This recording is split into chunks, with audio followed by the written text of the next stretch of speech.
Sahabat, di dalam kehidupan kita tidak pernah lepas dari yang namanya cobaan. Salah satunya adalah melalui sakit penyakit. Sakit penyakit tidak hanya menggerogoti fisik, namun juga mempengaruhi mental dan psikis dari seseorang. Pertanyaannya, bagaimana jika hidup seseorang divonis hanya tersisa 4-6 bulan? Apakah yang akan dilakukan dalam sisa hidupnya itu? Mari kita saksikan kisah yang berikut ini.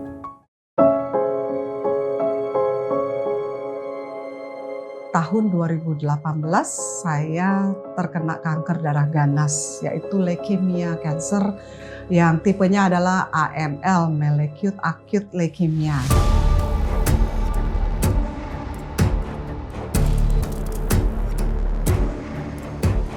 Sebulan sebelum saya divonis dokter terkena kanker, saat itu saya berada di Indonesia hanya 2 minggu. Dan di Indonesia itu tubuh saya, badan saya itu sudah biru-biru gitu ya. Mami saya bilang, itu kenapa badan kamu biru? Saya bilang, saya nggak tahu, kamu jatuh? Enggak jatuh, nggak ada apa-apanya.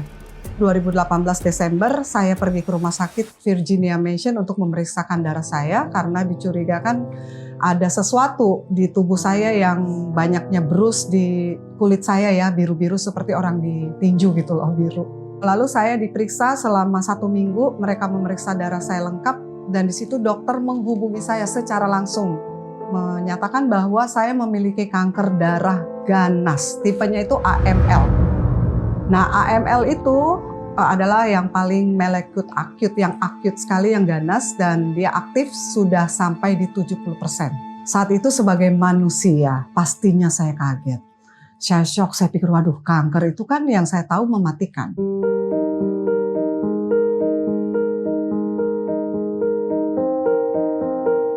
Jadi waktu saya mengetahui saya mempunyai kanker darah ganas, sebenarnya itu terjadi atas kesalahan diri saya. Kesedihan yang begitu mendalam sampai akhirnya saya tidak tidur-tidur, saya makannya nggak benar, bahkan mau minum air putih aja saya tidak merasa mau minum air putih dan mulut saya pernah berkata begini, waduh kalau saya begini terus saya bisa kena kanker darah nih, karena saya merasa saya tidak tidur-tidur, darah saya itu seperti terserap di tubuh saya seperti kering habis.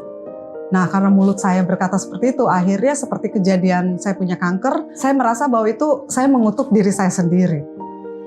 Saya sebenarnya menghukum diri saya karena keadaan rumah tangga dan perpisahan itu sampai akhirnya saya divonis dokter terkena kanker yang sudah ganas, bahkan sudah diestimate dengan yakin umur saya hanya 4-6 bulan saja.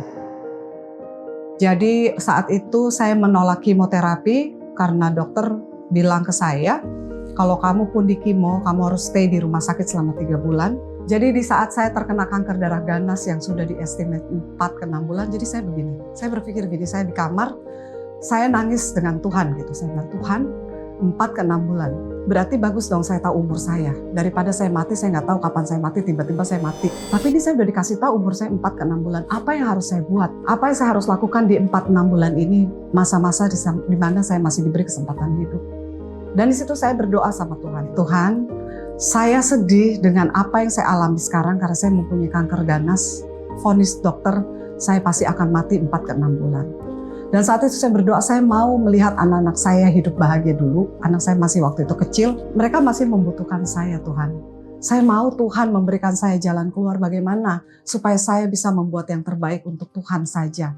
Karena hati saya memang waktu itu hancur ya, hati saya tuh benar-benar ada luka batin yang saya merasa tidak bisa saya ungkapkan di saat saya terkena kanker darah itu. Akhirnya saya berdoa, saya bilang Tuhan pakai saya di 4-6 bulan ini, apa yang harus saya buat sehingga saya bisa berguna dalam hidup saya. Ya saya mendengar suara Tuhan harus mengampuni, kamu harus mengampuni, memaafkan. Saat itu juga saya bilang apapun yang Tuhan mau saya ikuti. Prosesnya itu memang gak gampang, gak mudah. Di saat saya merasakan attack dari kanker darah itulah, saya merasa sakit dan saya pikir kalau saya sakit hati, badan saya pasti sakit. Kalau saya tidak melepaskan pengampunan, tubuh saya pasti tercambik-cambik gitu, rasanya nggak enak. Jadi saya tidak ada damai sejahtera. Sampai akhirnya saya terus berdoa sama Tuhan, nangis sama Tuhan. Sampai akhirnya Tuhan terus bilang, kamu harus ampuni suami kamu. Kamu harus ampuni orang yang nyakitin kamu. Kamu harus ampuni mereka semua yang membuat hati kamu tuh luka.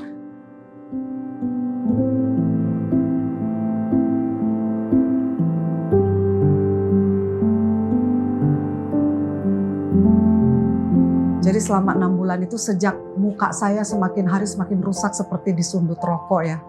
Muka saya tuh hancur seperti korengan dari ujung rambut sampai ke kaki itu saya seperti disundut rokok. Saya mau ngaca aja saya takut. Saya lihat diri saya aja saya takut. Nah disitulah Tuhan terus memanggil saya.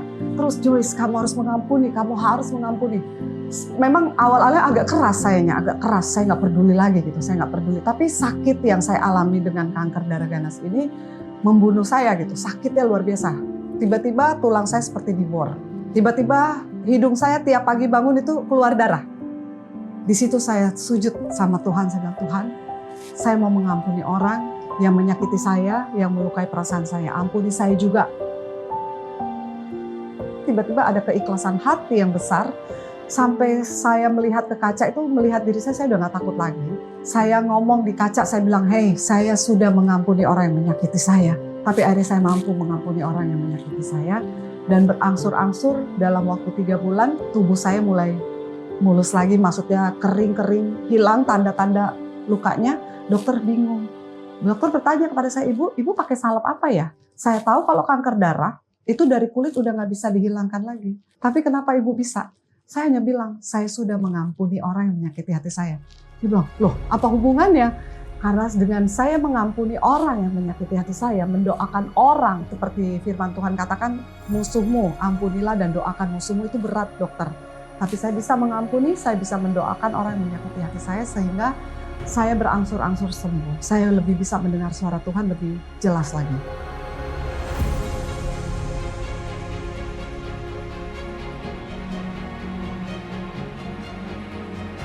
Dan yang paling saya wonder, yang Tuhan nyatakan kemuliaan sejak saya bisa mengampuni, saya bisa melepaskan pengampunan, saya tidak akar pahit lagi, saya sudah sukacita, damai sejahtera menjadi bagian saya. Saya mendoakan orang-orang yang mungkin sering menyakiti hati saya. Itu saya merasa di tahun 2023 itu betul-betul miracle upon miracle ya. Karena berangsur-angsur kanker saya yang dari 70% menurun jadi 60, 58, 47, 39, 28, 20 sampai di titik 8% di tahun 2024 terakhir.